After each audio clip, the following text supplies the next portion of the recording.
l'époque, il y avait Radio 7 et RDH.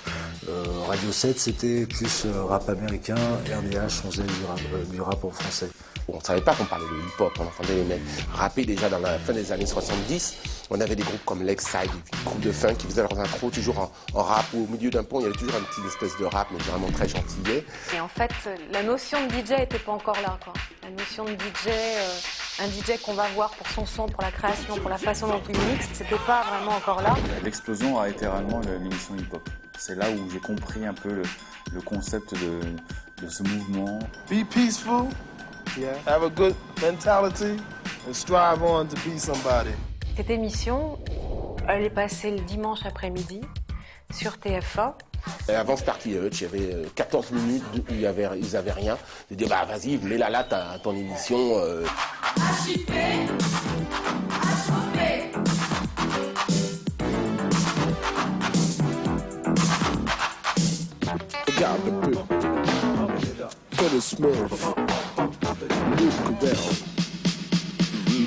En France, là, c'est vraiment l'explosion où d'un seul coup, des gens deviennent, à partir de, je sais pas, 10 ans ou 9 ans, hip-hop. Et grandiront en étant hip-hop quelque part toute leur vie, quoi. Électrique, donne comme ça. Un bébé passe de mathématiques aujourd'hui pour un Mr. Henrik. Bébé, c'est comme ça, comme l'Amérique. Dans ce mouvement, il y avait plusieurs disciplines, dont le DJing, la danse, le graphe, et les tags, le MC, le maître de cérémonie, et finalement le beatbox.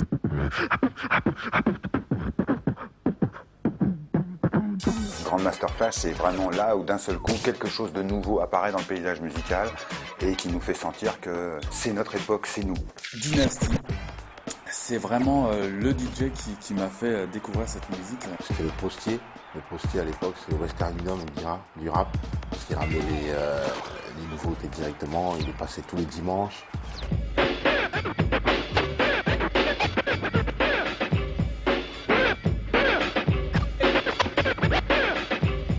Sur Nova, ce qu'on s'est dit avec Lionel, c'est qu'on connaissait tellement de gens qui rappaient bien, qu'il fallait faire quelque chose juste pour qu'ils puissent s'exprimer. On a commencé à faire nos premières marques, on va dire, sur Radio Nova, par l'intermédiaire de Dynasty et Lionel D. Je suis là pour longtemps, je ne fais pas de cadeau. Génération future, n'angoissez pas trop. On a commencé à inviter tous les gens qu'on avait autour de nous, c'était Stalgie. Certains n'ont pas compris qu'il faut se donner la main pour ensemble nous construisions un lendemain saint. JM. Je vais de rap et toute la nuit j'étais dans le coltard. Quand tout d'un coup près moi s'est approché, oui le cauchemar. Une meuf super vilaine qui avait les jambes écartées. Terminé sans complexe.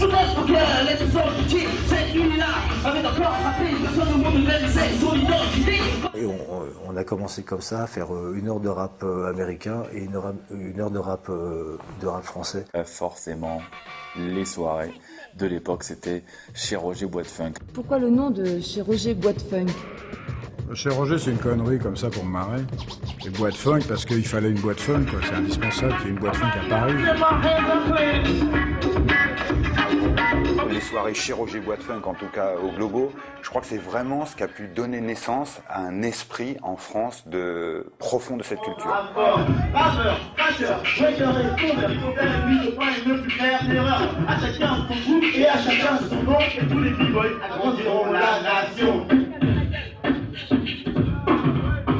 Comme nous, on regardait à l'époque Biscuit et ils allaient au Roxy à New York. Nous, le vendredi soir, on allait au Globo.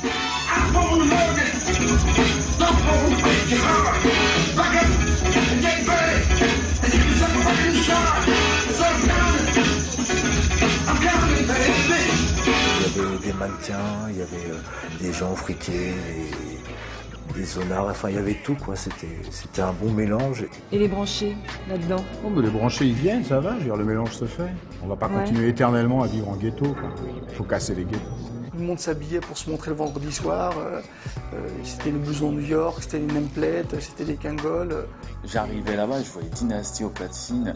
C'était un truc de dingue, un DJ qui met du son mixé en live, parce que j'avais pas vu en live, juste écouté à la radio, et des danseurs qui breakaient dans tous les sens.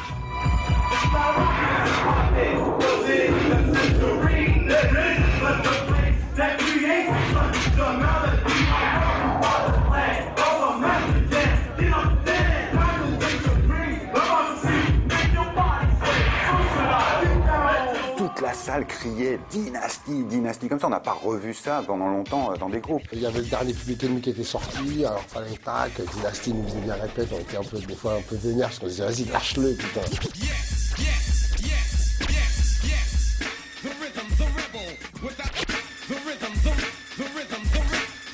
Et c'était super festif, quoi. C'était voilà, quoi. Enfin, c'était le point de ralliement, surtout. Bambaataa, la première fois qu'il est venu, donc on amène Bambaataa et tout, on arrive, et justement, il y avait Dynasty en plein délire, avec tout le monde qui gueulait, et Bambaataa qui nous regarde et qui nous dit « Eh mec, c'est mieux que le Roxy ». Donc ça voulait dire qu'il commençait à y avoir une espèce d'aura qui se dégageait jusqu'aux États-Unis, parce que ce qui s'y passait était quand même assez exceptionnel.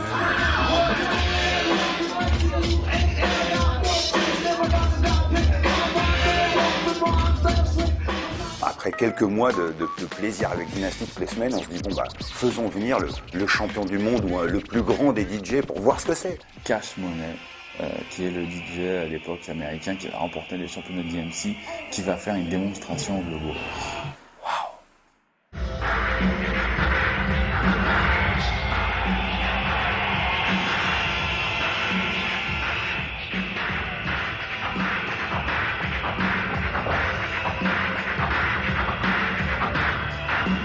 C'était un dieu sur terre qui arrivait, quoi. Alors, tu peux rien dire, tu regardes, et là, tu prends une pure leçon. Bon, déjà, il y avait Dynasty qui défonçait tout, et puis Cash, il arrive, c'était la boucherie, quoi. Il a créé les premières émeutes de plaisir face à un DJ. Il arrivait avec des techniques de scratch qu'on connaissait pas, c'était hallucinant. Et quand je l'ai vu, quand il a fini son show, j'ai dit, c'est ça que je veux faire. L'entrée dans AZB, c'est vraiment faite grâce à Crazy JM. Crazy JM et Angelo à AZB, qui était incontournable sur Paris. Je rentre vraiment dans un crew, c'est une équipe où il y a plusieurs personnes qui sont dans le même délire. AZB, qui était un crew d'envergure qui sévissait sur la capitale en matière de gros concerts de rap US. Come tonight, please. Do that for us. Do that for them. So they are great. Okay?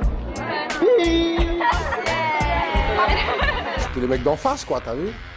Voilà, quoi. C'était en face et nous, on était de l'autre côté, quoi. J'apprends très très vite finalement parce que à force de voir Dynasty officier au Globo et puis écouter les émissions, je sais pas pourquoi ça arrive très vite. C'est-à-dire que je comprends comment mixer, comment scratcher, comment faire du passe-passe. Voilà, il y avait la mixette, les 2 platines, une étagère avec plein de bordel et tout ça, et bien en jeu milieu la photo de Q-Bird. Et vas-y, comme ça, un orangé quoi. C'était la folie. Alors même quand il utilisait son casque, t'entendais le crossfader qui claque toute la nuit. Dormir.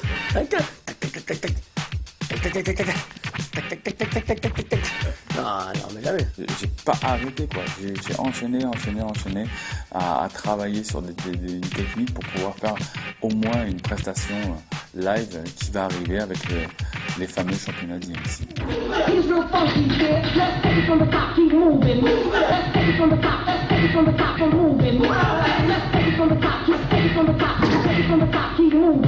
Et à l'époque, championnat du monde DMC, c'était le lieu où il fallait être, c'était l'événement hip-hop en Europe. C'est en fait les DJ qui pendant 6 minutes vont faire un show complet dans toutes les disciplines, donc scratch,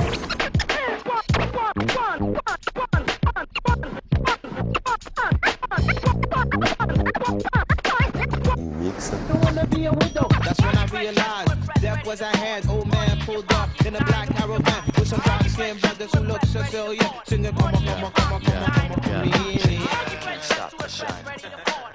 Juggling.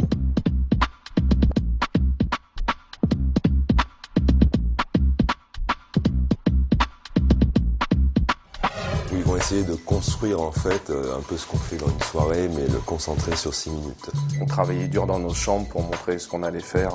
Il y avait un bon esprit, c'était compétition, mais c'était vraiment le hip-hop, compétition, c'est très lié quoi. À l'époque, en tout cas, c'était très lié. Trouver un nom, c'était relativement anecdotique puisque c'est un pote qui m'a dit tu tues au cut.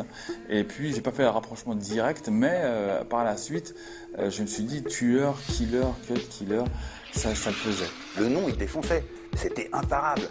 Ça serait arrivé d'une star de New York, et toi, Cut Killer, on l'aurait eu. Et là, c'était un mec de chez nous qui avait pensé avant tout le monde. Il y avait déjà son nom qui était sympa. D'abord, Cut, c'est du langage à moi. Moi, je dis Cut toute la journée puisque je tourne.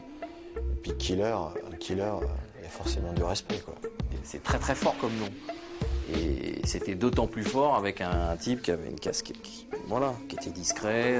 Le mec, il est toujours à casquette comme ça, tu as vu, je sais pas, peut-être qu'il a un concept de Dark Vador, je sais pas c'est quoi. Avec AZB, on va à la Mecque du hip-hop. Premier voyage à New York, tu te retrouves là-dedans, c'est juste, t'es comme un enfant dans un magasin de jouets, quoi. La première chose quand tu arrives à New York que tu fais, c'est quand t'es DJ, c'est d'acheter des maxi vinyles, et quand t'aimes le hip-hop, c'est de te jeter sur les mixtapes hip-hop à Beat Street, à Brooklyn, parce qu'il y en a plein, et t'entends des sons, des bootlegs, et c'est vrai que c'est un truc intéressant. C'est là que je comprends que si t'as pas d'émission de radio, ou si tu fais pas beaucoup de soirées, et ben le seul moyen, c'est de faire des mixtapes. Il a commencé à emmener le concept des States, à faire des mixtapes avec des pochettes en papier et feutre. Il y a le personnage, il y a le lettrage, Cut Killer, assez massif. Cut Killer 1, 2, 3, avec les cassettes bleues, vertes, la jaquette qui changeait à chaque fois. Des vraies cassettes TDK Sony enregistrées à la maison avec un tracklist au stylo. Ça a été vraiment le premier à pouvoir inonder le marché parisien avec des mixtapes. On dupliquait chez nous directement. Et après, au magasin direct. Et je suis quand même le témoin de quelqu'un qui est arrivé avec sa boîte de 20 cassettes, quoi. Et qui faisait toutes les boutiques, et qui négociait. Il a mis en place, comme ça, là, sur ambiance bricolage MacGyver, et d'un coup, c'est devenu le truc à faire, ou tiens, c'est une bonne idée. C'est hip-hop, hein, on va dire que c'est même un 5e élément, un 6e élément du hip-hop, la mixtape. Ouais. C'est une carte de visite, hein. C'est voilà ce que je sais faire, tac.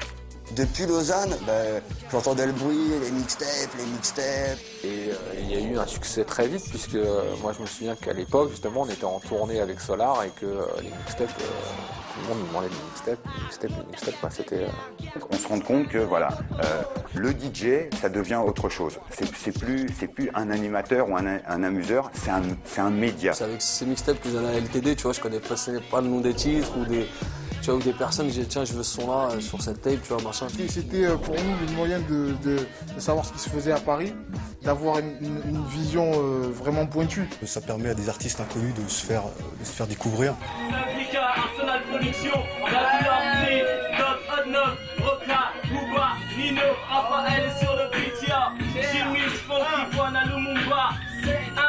Chaque fois, il ramenait un nouveau groupe, tu vois, il faisait découvrir un nouveau groupe aux gens.